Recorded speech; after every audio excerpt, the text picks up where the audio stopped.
जिसने अपनी वाणी पर संयम कर लिया है। अब आप 1 घंटे मौन होके देखो, इतनी व्याकुलता होगी, हाय कहां जाके बोले, पेड़ से बात करें, किससे करें, कुत्ते से बात करें, अंदर अंदर घुटन होनी शुरू हो जाएगी, क्योंकि हमें चुप रहने की आदत नहीं, वाणी पर हमारा नियंत्रण नहीं। और ये वाणी क्या क्या बोलती है, इसकी बुराई, उसकी बुराई, इसकी कांट छांट, उसकी कांट छांट, उसकी आलोचना, उसकी चुगली उससे, उसकी बात उससे। और वाणी के इस स्वभाव से क्या उत्पन्न होता है, अमृत विष, विष उत्पन्न होता है।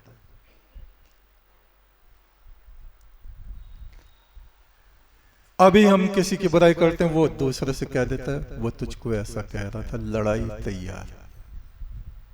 आज नहीं कहा, कल को, कल नहीं परसों को। ये वाणी वाक शक्ति है। इसका दुरुपयोग जो करता है, परमात्मा अगले जन्म में उसको बैल या कुत्ता या कबूतर ऐसा बना देता है कि ये बोल नहीं सकता। उसकी वाणी को वो हर लेता है। तूने इस वाणी का सदुपयोग नहीं किया, दुरुपयोग किया। अब मैं इस वाणी वाक शक्ति से तुझको वंचित करता हूं। या मनुष्य बनेगा तो गूंगा हो जाएगा, बोल नहीं पाएगा। कई बच्चे हैं, देखते हैं ये तो इतना बड़ा हो गया, बोलता नहीं, या बोल भी रहे तो घे घे घू घा घी घी ऐसी करता, उसकी बात समझ में नहीं आती। उसने अवश्य ही अपनी वाक शक्ति का दुरुपयोग किया। यहां हम बात कर रहे हैं अपने प्रभा मंडल को, आभा मंडल को कैसे अमृतमान करें, कैसे प्रकाशमान करें कि हमारी बाधाएं हट जाएं। बाधाएं क्या हैं? हमारी जो इंद्रियां हैं, यही हमारे लिए कार्य करती हैं सेवकों की तरह। और लेकिन ये ऐसी हैं जैसे दुष्ट सेवक होते हैं। दुष्ट घोड़े हैं, वे कहीं भी रथ को पलट देंगे।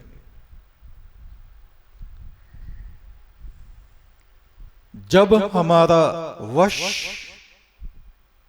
अपनी इंद्रियों पर नहीं रहता, जुबान पे बस नहीं, काबू नहीं, कुछ का कुछ बोलेंगे, कुछ का कुछ बोलेंगे, कुछ का कुछ बोलेंगे, कुछ का कुछ खाएंगे। एक दिन भी उपवास रखना पड़ जाए तो ना ना ना ना गुरु महाराज, देखो कुछ भी काम करा लो, खाना पीना हमारा बंद मत करो, ये हमारे बस का नहीं। अच्छा तो चलो ज्योत पे बैठ के 1 घंटा सुमरन कर लो। गुरु महाराज तुम्हें तो पता ही है मुझसे बैठा ना जाता, देखो हो गए प्रोफेसर हैं, बन गए सिद्ध, फिर होवे क्या है, हर वक्त मोबाइल चला रहे हैं अपने। आज का ये हमारा युग, तो हमारा मन उसी में लगा रहता, उसी में भटकता रहता, तरह तरह की दुनिया भर की चीजें। दिल्ली घूमने नहीं गए, बस मोबाइल में दिल्ली देख रहे हैं। बॉम्बे गए नहीं, मोबाइल में अपने बॉम्बे चल रहा है। यूएस और दूसरे देशों में गए नहीं, लेकिन वहां अपना बैठे बैठे उसमें घुमा रहे हैं, घूम रहे हैं। ये है बुद्धि का, मन का विचलन, स्थिरता नष्ट है। और मन स्थिर नहीं है तो मन के स्थिर ना होने से ईश्वर में हमारी एकाग्रता नहीं हो पाती। ईश्वर में हमारी एकाग्रता नहीं है तो हमारा चित्त भी शांत नहीं हो पाता। शांति की हमें प्राप्ति नहीं है तो हमारे जीवन में सुख भी नहीं उमड़ता। और जब ना सुख है ना शांति है तो फिर है क्या? कलह, कलेश, अशांति, अव्यवस्था, उलट पुलट। और इसका प्रारंभ होता है हमारे चिंतन से, हमारे मन से। ये मन का विज्ञान है। पहले हमारा चिंतन, हम क्या क्या सोचते रहते हैं। माला भी हम जप रहे हैं, हाथ में माला है तो भी मन घोड़े की तरह इधर उधर भागता रहता है। इस मन को कैसे एकाग्र करें, मन को कैसे शांत करें? सांस के साथ साथ सांसों पर ध्यान दें। मस्तक में जो ब्रह्म प्रकाश हो रहा है उस पर ध्यान दें। गुरु के जो वचन हैं उन वचनों को गहराई से सुने, मनन करें और अपने जीवन में उनका स्थापन करें।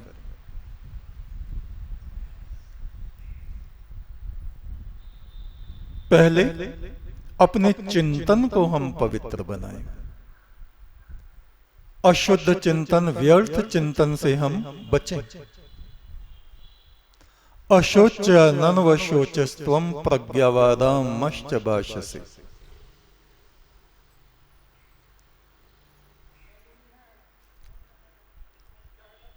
मूर्खों जैसा हमारा चिंतन है, अशुद्ध हमारा चिंतन है, व्यर्थ हमारा चिंतन है,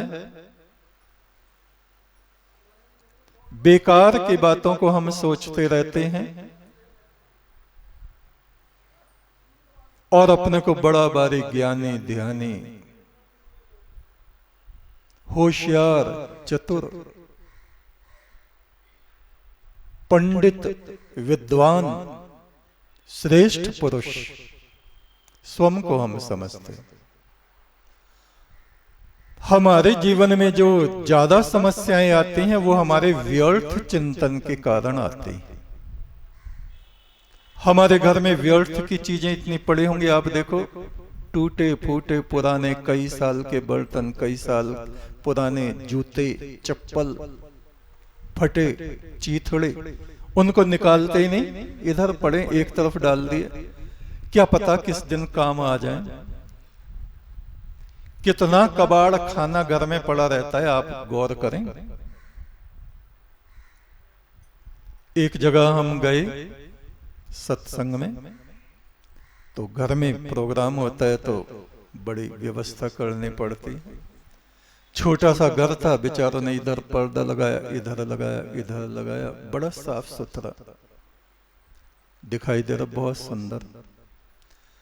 हमारे डॉक्टर हैं बड़े हंसी मजाक करने वाले, उन्होंने देखा, हटाया पर्दा, हाय पीछे छबड़ा रखा है, उसमें कपड़े रखे हैं और उसमें रस्सियां रखी हैं, और देखो ये मूसल रखा है, तो वो तो सबके घरों में होता है, उन्होंने निकाल के सामने रख दिया।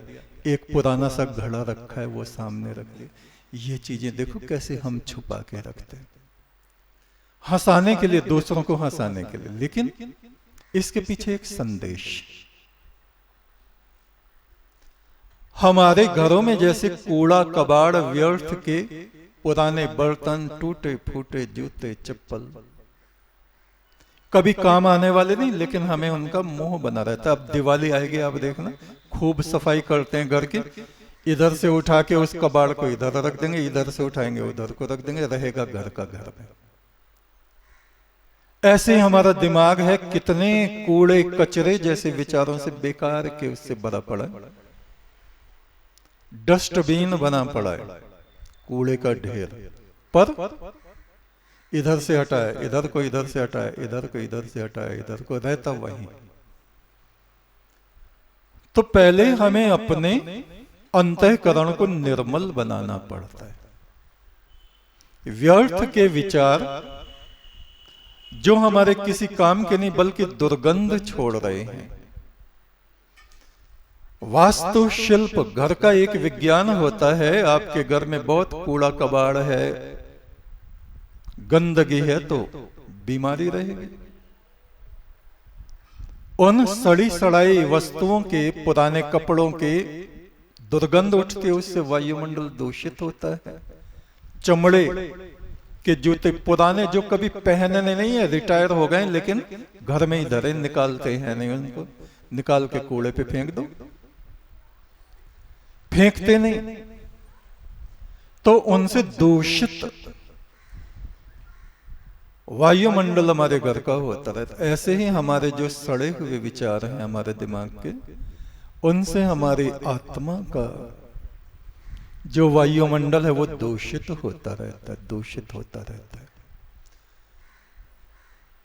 बाहर से हम स्नान कर लें, लेकिन आंतरिक स्नान हमारा नहीं हो पाता। भीतर से हम संतप्त बने रहते हैं, अपने विचारों में उलझे रहते हैं। तो पहले विचारों की हम सफाई करें, पवित्रता करके। जो सड़े हुए विचार हैं, बुरे बुरे विचार हैं, बेकार के विचार हैं, व्यर्थ चिंतन को सबसे पहले रोकें। उसको इस शरीर रूपी मकान में से निकाल के बाहर कूड़े पे फेंकें, जहां इनकी जगह। पहली बात। फिर दूसरी शक्ति हमारी आती, पहले विचार शक्ति, चिंतन की शक्ति, दूसरी वाक शक्ति, वाणी की शक्ति। अदृश्य संसार और दृश्य संसार के बीच में वाणी ही काम करती है। हमारे शरीर और आत्मा के बीच में वाणी महत्वपूर्ण शक्ति है। असंयमित वाणी हमारे जीवन को नष्ट भ्रष्ट कर देती है, और संयमित वाणी यदि हमें अपनी जुबान पे नियंत्रण है, यदि हम बेकार की उल्टी सीधी बातों को नहीं बोलते, उनको रोक देते हैं, तो बहुत सारी दुर्घटनाएं रुक जाती हैं। आप इस बारे में चिंतन कीजिए। ऐसी बातें जिनको कहते ही विस्फोट हो जाए,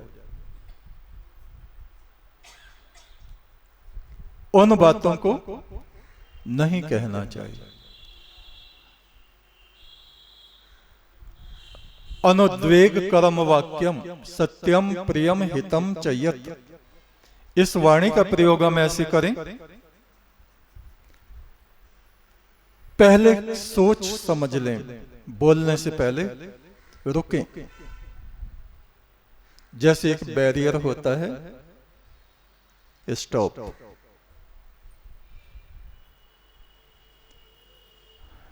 सोचें क्या कहना उचित है, क्या कहना उचित नहीं।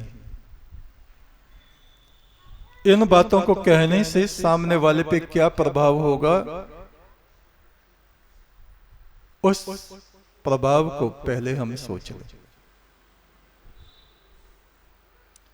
ये हम इस विषय में बात कर रहे हैं कि हमारी आत्मशक्ति कैसे बढ़े। जो हमारा ओरा है, प्रभामंडल है, शरीर के चारों तरफ, खास तौर से मस्तिष्क के चारों तरफ, आपने तस्वीरों में देखा होगा देवताओं के पीछे रोशनी का घेरा सा दिखाई देता है। मनुष्यों के पीछे वो आभामंडल धूमिल होता है। धूमिल क्यों? क्योंकि वे स्वार्थी, लोभी, लालची, झूठ बोलने वाले, उससे ये हमारा प्रकाश धुंधला हो जाता है। और यदि हम इसको प्यूरिफाई कर लें, पवित्र कर लें, इसका पवित्रीकरण कर लें, तो ये धीरे धीरे साफ होने लगता है। इसकी धुंध छंटने लगती है और प्रकाश इसमें बढ़ने लगता है। और उसका उपाय हमारे यहां बताया गया है, यम नियम। और वाणी की अभी हम बात कर रहे हैं, अनुद्वेग कर्म वाक्यम सत्यम प्रियम हितम चयत। अपनी वाणी को हम कैसा रखें? मीठा। जिनकी वाणी कड़वी हो गई है वे ज्यादा चीनी खाया करें और शुगर से सावधान रहें। चीनी का मतलब है मृदुता को ग्रहण करें। हमारी वाणी की जड़ है हमारा चिंतन, हमारा मन। मन से वाणी का पौधा उगता है। आप देखते हैं ना, कोई पौधा खड़ा है, तुलसा का पौधा है, तो उसमें जल डालेंगे तो बढ़ेगा। उसको सूर्य का अधिक ताप लगेगा तो वो पौधा सूखेगा। हमारी वाक शक्ति रूपी जो पौधा है उसकी जड़ हमारे मन की भूमि पर है। मन हमारा शांत होगा तो हमारी वाणी भी शांत होगी। हमारे मन में मृदुता होगी तो हमारी वाणी में भी मृदुता होगी। हमारे हृदय में, मन में, विचारों में दुष्टता होगी तो वाणी में भी कहीं ना कहीं कितने आप संभाल के बोलो, वो दुष्टता प्रकट होनी ही होनी है। न जार जातस्य ललाट शरंगे कुले प्रसूतस्य न पाणि पदम यदा यदा मुंचति वाकबाणम तदा तदा ही जाति कुल प्रमाणम। सत्पुरुषों के चार चार हाथ नहीं होते कि दूर से उनकी पहचान हो जाए कि चार हाथ वाले विष्णु आ रहे हैं। एक में कमल पुष्प है, एक में शंख है, एक में चक्र है, एक में गदा। सत्पुरुषों के, सज्जन मनुष्यों के चार चार हाथ नहीं होते। कुले प्रसूतस्य न पाणि पदम न जार जातस्य ललाट श्रृंगे। और जो दुष्ट व्यक्ति हैं, जिनके हृदय में कुटिलता है, उनके सिर पे सींग नहीं होते कि देख के सावधान हो जाए, बच जाए। देखने में सब मनुष्य एक जैसे होते हैं। जब वो बोलते हैं, जब उनसे वार्तालाप होता है, या जब कभी वो क्रोध में होते हैं, या जब अपने स्वार्थ को वो सिद्ध करने पे आते हैं, तो हमें उनकी हकीकत का पता चलता है। अनुद्वेग कर्म वाक्यम सत्यम प्रियम हितम च यत्। कितनी बातें हो गई? अनुद्वेग। सबसे पहले ये देखें, बोलने से पहले जो हम बोल रहे हैं कहीं हम अपने ही जाल में खुद ही ना फंस जाएं। हम अपने वाणी रूपी बाणों से जो दूसरों को घायल करने जा रहे हैं, वे बाण लौट के कहीं हमको ही घायल ना कर दें और दूसरों को भी घायल ना करें। अनुद्वेग, उद्वेग ना हो हमारे मन में और दूसरे के मन में, अशांति ना हो इन बातों को सुन के दूसरे को और स्वयं हमें। लेकिन हम झूठ भी ना बोलें। झूठ बोलना उससे भी खराब है, चापलूसी करना उससे भी खराब है। प्रशंसा कीजिए,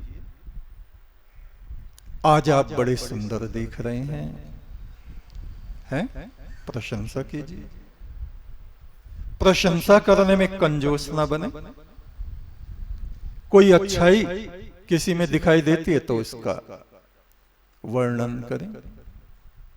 वाणी में मृदुता को लाएं, लेकिन वो सत्य होना चाहिए। अनुद्वेग, सत्य, प्रिय और हितकारक, चार बातें। सत्यम शिवम सुंदरम। हमारी वाणी सत्य भी हो, कल्याणकारी भी हो और सुंदर भी हो। और ऐसे ही हमारे विचार सत्य उस परमात्मा से जुड़े हुए हों। जब उससे हमारा चिंतन जुड़ेगा परम ब्रह्म से, तो उसकी अमृत किरणें हमारे भीतर आने ही आनी है। इसलिए सबसे खास बात यह है कि हम निरंतर ब्रह्म चिंतन को बढ़ाएं, ईश्वर चिंतन को हम बढ़ाएं।